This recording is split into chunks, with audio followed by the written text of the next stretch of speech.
والله ciidanka xoogga dalka Soomaaliyeed ama dawladda Soomaaliya maanta AMISOM waxay u baahan tahay ma jirto waayo ciidankii qaranka ay waa dhismay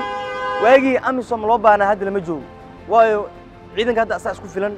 oo dawladda Soomaaliya waa isku filan tahay inta badan howlgallada arkaysid ama furimaha hore dagaalka wax dagaalamayo waa ciidanka dawladda Soomaaliya maya ma taageersani sii socoshada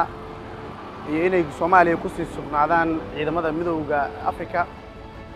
waxaan hadda ii muuqda Soomaaliya inay soo kabasho fiican sameynayso sidaas laajiligeedna la gaaray waqtigii amnigeena annaga aan sugan lahayn inay wadanka joogan aad u taageersanahay inay joogan ku taageersanahay sababtoo wadanka amnigiisa sugayaan soo shacabka amnigiisa sugayaan waa taageersanahay midowga Afrika heshiis kale macnaha in oo laga galo laakiin waxaan diidayaa in Ethiopia ay ku sii jirto meesha insha Allah in laga saaro rajeynaa howlgalka midowga Afrika inay sii wadaan horta waxa waay aniga ma taageersani sida madaxweynaha Xasan Sheekh Maxamuud uu sheegay bisha September 2024 inay bixi doonaan midowga Afrika waa soo dhabeynaa maya ma taageersani inay wadanka ka baxaan xilligii loo qabtay ay uga baxaan ayaan taageersanahay anigu intaasoo 20 sano nala joogay waxaan ku yiri meel ay noo qabteen gobol ay qabteen maan arag howlgalka midowga Afrika inuu sii socdo يعني aniga ahaan ay fikrad ahaan ma taageersani sababtoo ah 10 sano ugu dambeysay waxaan aaminsanahay in hoos ku dhac u yimid midda kale oo ah aan u taageersanay waxa waaye ciidamada xoogga dalka Soomaaliya waxay sameeyeen dadaallo xoog badan dib u dhis badan baa lagu sameeyay waxaan aaminsanahay xilliga la joogo waa xilliga ciidamada xoogga dalka Soomaaliya ay la wareegi lahaayeen amniga dalka saasna aynan lacagta iyo qarashka ku baxayana ciidamada xoogga dalka Soomaaliya la galiyo ma taageersani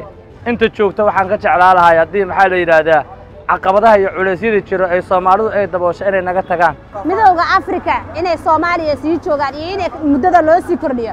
midna anaga ma taageersan kan dhalinyaro ahaan iyo ka bulsho ahaan iyo ka reer Muqdisho ahaan midna ma waqti taamkan la soo gaaraan ugu culeysan anka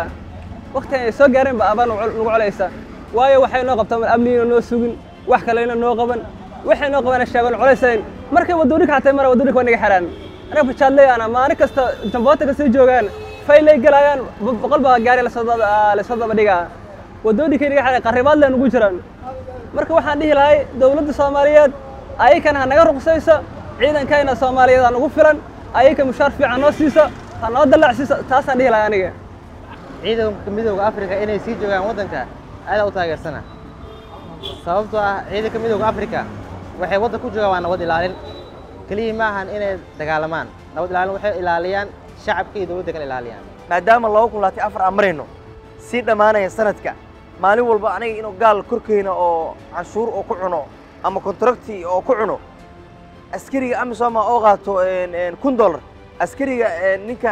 Soomaaliga oo qaato 200 farqi weyn ayaa u dhaxeeya wax walbana anaga ayaa qabsan karno waxa waa wiilasha qaranka Soomaaliyeed ayaa qaban karo ciidanka xoogana waa uu dhismaan leeyahay waa tiradii shalay lagu yaqaanine si laba jibaar waa uu ka sii badan yahay maantana waa isku filan yahay ayaa leeyahay AMISOMne looma baahna ciidamada ADMIS inay Soomaaliya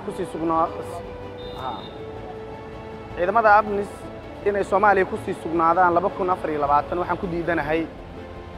uma jeedo wax qabad weyn oo hadda ay sameeyeen oo gudaha dalka ay ka fuliyeen marka laga yimaado in dakhli fara badan ay ku cunaan waxaan qayb ka nahay ciidamada suga amniga Soomaaliya sheekadaas gaaban ee ku tirkateenta marka laga yimaado wax kale oo ay faa'iido ah oo ay Soomaaliya u hayaan ADMIS inay jirto ilama ah xilliga ciidamada lagu filan waa haysanaa oo wadanka difaaca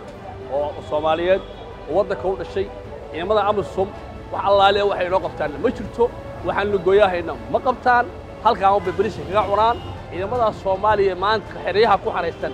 way xallin karaan amnigoodii iyo Soomaaliya way badbaadin karaan sababta hadda wax danaba ma jiraan danta ay maanta midowga Afrika ay u hayso Soomaaliya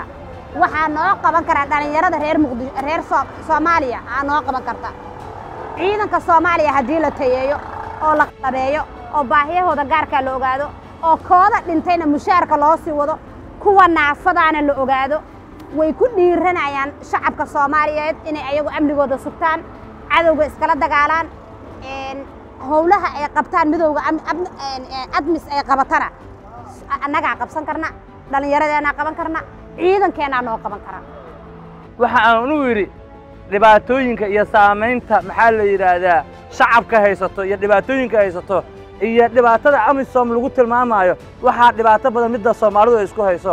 dalkan anaka iskale magacaynu waa Soomaali ma taqaana shisheey iyo culays iyo ma taqaanina waxba noo qaban karin qof maanta markuu wax ku qabanayo markuu si wax ku qabaa asna dana kugu wataa aniga wax dana kuma qabno asiga bisaan ugu qaba marka culayskiisana u dul qaadan helaaye wadanka noo firaaqayo